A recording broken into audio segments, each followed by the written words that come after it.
Magandang araw mga katropa. Happy Sunday sa atin lahat. Ngayon ay magluluto tayo ng limpo. Yan, limpo. Limpo ng baboy, saka yung puso. Yung puso na pinitas natin kahapon. Ngayon ito yung kanyang pangsahog, panggisa. Siyempre sibuyas, bawang, kamatis, luya at paminta para pampabango sa ating niluluto. Siyempre, hindi mawawala si Magic Sarap. Kaya Magic Sarap, baka naman. Kaya gawin natin ngayon ay mag-iihaw muna tayo ng limpo.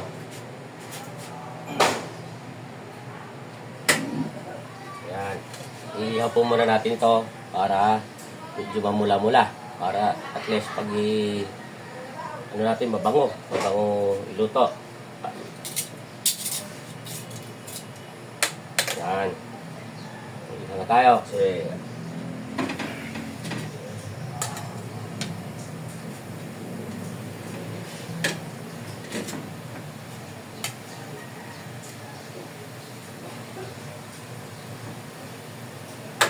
papula-pulahin lang natin yan mga katropa.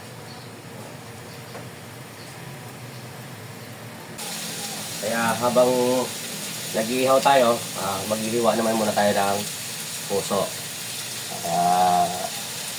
Tama-tama yan, sabay sila pagluto yung ihaw.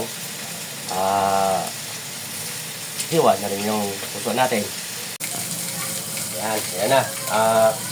Maganda na yung pagkapula niya mga katropa. Yan. Yan, ang ganda na nagpapula. Kaya tama-tama lang ito. Kaya, ano natin, hiwain.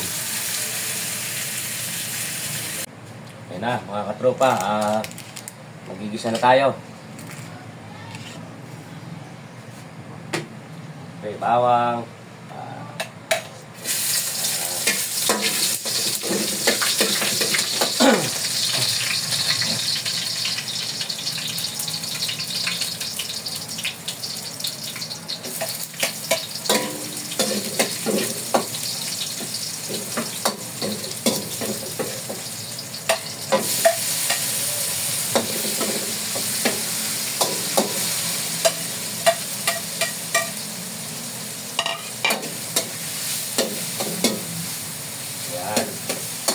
Lagay na natin yung inihaw natin na limpo para palampot na natin.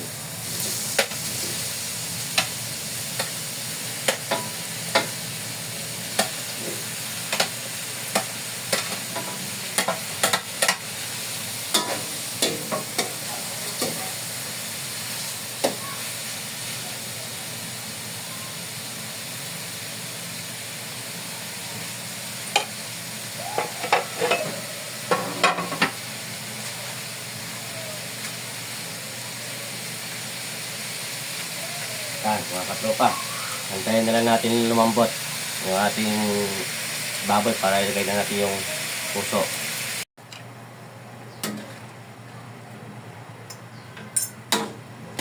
Ayan, mga katropa.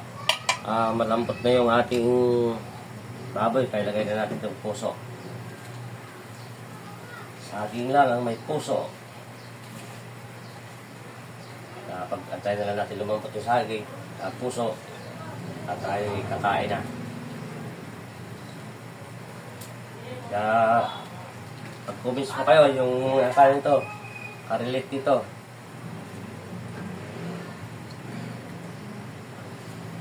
Ilonggo na kasi mahilig dito sa puso eh.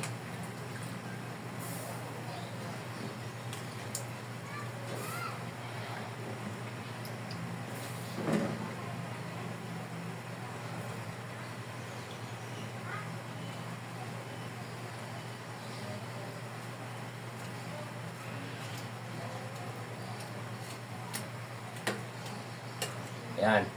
Hintayin na lang natin lumambot mga katropa. Tapos yan. Natin titikman. Yan mga katropa. Malambot na yung ating puso ng saging. Ng limpo. Kaya pwede na tayo manangalian. Yan, yan. Yan mga katropa. Yan. Yan ang ating ulam ngayon. Salamat sa panonood. Please like and share and comments na rin mga katropa. Magandang tanghali.